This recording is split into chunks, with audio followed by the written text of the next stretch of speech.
చందమామ కథలు. మాట్లాడే పండు. ఒక రాజుగారి వద్ద లెక్కలేనన్ని ఆవులు ఉండేవి. రోజూ పశువుల కాపర్లు ఆవులను కొండ ప్రాంతంలో ఉన్న పచ్చిక బిళ్లకు తోలుకుని వెళ్లేవారు. కాని సాయంత్రం ఇంటికి వచ్చేసరికి వాటి సంఖ్య తగ్గి ఉండేది. రాజుగారు ఎంత గట్టి కాపలాలు ఉంచినా ఆవులు మాయమవడం మాత్రం మానలేదు. మాయమవుతున్న ఆవుల ఆచూకీ తెలుసుకుని రమ్మని రాజుగారు తన 3 కొడుకులను పంపారు. రాజకుమారులు ఒక రోజల్లా ప్రయాణం చేసి ఒక అరణ్యం చేరుకున్నారు. అక్కడ వాళ్లకు ఒక వికారాకారం గల స్త్రీ ఎదురుపడి, నాయన్లారా, ఎక్కడికి వెళుతున్నారు అని అడిగింది. అందుకు రాజకుమారులు విసుక్కుని, మేము ఎక్కడికి వెళితే నీకేం, నీ దారిన నువ్వు వెళ్ళు అన్నారు. ఆ స్త్రీ ఏదో గొణుక్కుంటూ వెళ్ళిపోయింది. రాజకుమారులు ముందుకు నడిచి చీకటి పడే వేళకు ఒక కోటను చేరుకున్నారు. కోట లోపల తమ ఆవులన్నీ కట్టివేసి ఉండడం వారికి కనిపించింది. ఇంకా లోపలికి పోగా నిద్రపోతున్న అతి ముసలి రాక్షసి కనిపించింది. వారి అలికిడికి ఆ రాక్షసి మేలుకొన్నది. రాజకుమారులు ధైర్యం చేసి, అవ్వా, మాకేదన్నా పని ఇప్పించు, ఇక్కడే ఉంటాం అన్నారు. వాళ్ళు ఆవుల కోసమే వచ్చారని రాక్షసి గ్రహించింది. అది చాలా జిత్తులు మారిది.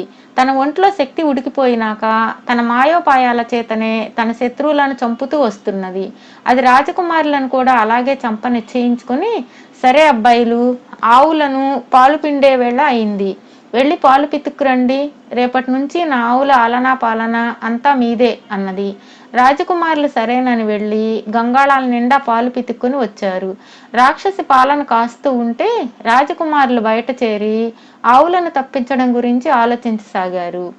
ఇంతలో రాక్షసి వాళ్లను పిలిచి, అబ్బాయిలు, ఆకలితో ఉన్నారేమో, ముందు ఈ పాలు తాగండి అని 3 పాత్రలలో విషం కలిపిన పాలు ఇచ్చింది.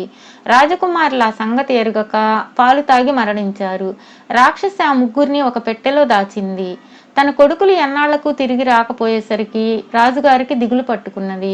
రాజుగారి పశువుల కాపర్లలో గోవిందుడనే యువకుడు ఉండేవాడు. వాడు ధైర్యం చేసి రాజుగారి వద్దకు వెళ్ళి రాజకుమారుల జాడ, మాయమైన ఆవుల జాడ కనుక్కు వస్తానని చెప్పాడు. రాజుగారు సరేనన్నారు. గోవిందుడు కూడా రాజకుమారులు వెళ్లిన దారినే బయలుదేరాడు.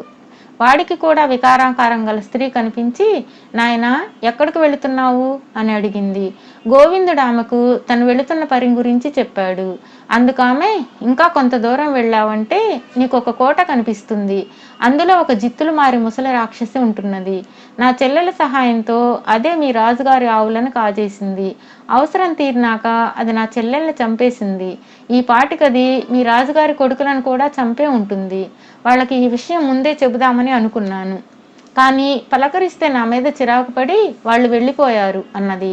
గోవిందుడు ఆమెతో, నీ చెల్లెలు ఎవరు? ఆ రాక్షసికి మా ఆవులను కాజేయాల్సిన అవసరం ఏమిటి అని అడిగాడు. అందుకామె, ఆ రాక్షసికి ముసలి వయసులో పొట్టగడవడం కష్టమైంది. మీ రాజుగారి ఆవుల మీద దాని కన్ను పడింది. మా చెల్లెలు ఒక మంత్రగత్తె. ఆ రాక్షసి మా చెల్లెలతో మెల్లగా స్నేహం చేసింది. రాజుగారి ఆవుల్లో సగం వాటా ఇస్తానని చెప్పి మా చెల్లెల సహాయంతో ఆవులను మాయం చేయించి తన కోటకు చేర్పించుకున్నది. అవసరం తీరినాక అది మా చెల్లెల్ని చంపేసింది.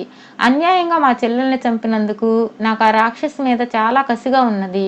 నేనా ముసలిదాన్ని, నా మంత్రశక్తులా ఏనాడో పోయాయి. నీలాంటి వాళ్ళు కనిపిస్తే వాళ్ళ సహాయంతో రాక్షసి మీద పగ తీర్చుకుందామని చూస్తున్నాను అన్నది.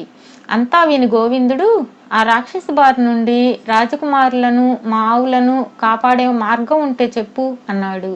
మంత్రశక్తులు పోయినా నా దగ్గర ఇంకా 2 వస్తువులు మిగిలి ఉన్నాయి అంటూ ఒక పండు, 3 రాళ్లు గోవిందుడి చేతిలో పెట్టి, ఆ వికారాకారం గల స్త్రీ, ఈ పండు నీకు రాబోయే అపాయం గురించి ముందే చెబుతుంది.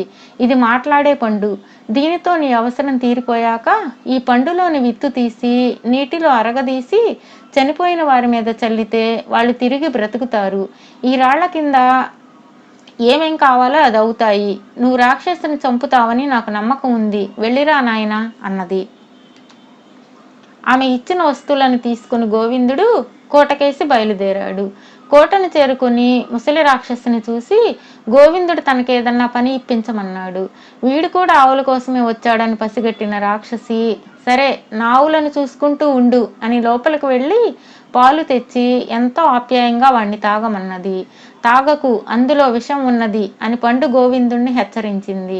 రాక్షసి కన్ను కప్పి గోవిందుడు ఆ పాలను అవతల పారబోశాడు.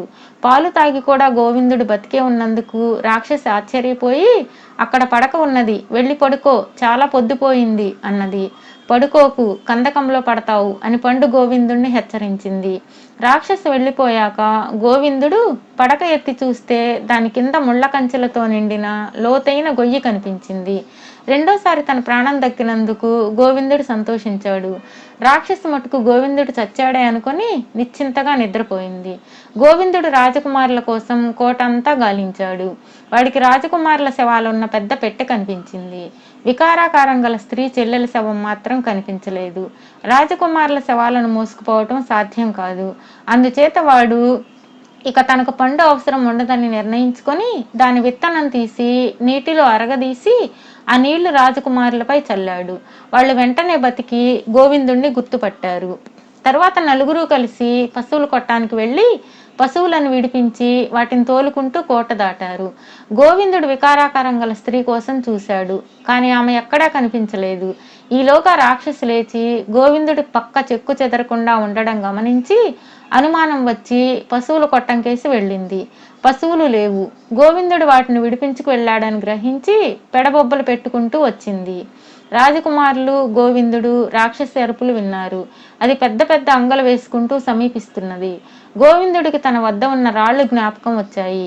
వాడొక రాయి తీసి వెనక్కి విసురుతూ ముళ్ళ కంచెలైపోవాలి అనుకున్నాడు. ముళ్ళ కంచెల మధ్య చిక్కుకుపోయిన రాక్షసి అతి ప్రయాసతో వాటిని దాటి మళ్లీ రాసాగింది. ఆమె దగ్గర దాకా వచ్చాక గోవిందుడు మరొక రాయి తీసి విసిరాడు. వెంటనే రాక్షసి మంటల మధ్య చిక్కుకున్నది. ఆ మంటలు చల్లారదాకా రాక్షసి కదలలేకపోయింది. ఈ లోపుగా రాజకుమారులు, గోవిందుడు చాలా దూరం వెళ్లారు. మరొకసారి రాక్షసి తనను సమీపిస్తూ ఉండడం చూసి గోవిందుడు తన వద్ద ఉన్న మూడో రాయిని కూడా విసిరాడు. అది ఒక వాగులో పడింది. మరుక్షణమే వాగు పొంగనారంభించింది.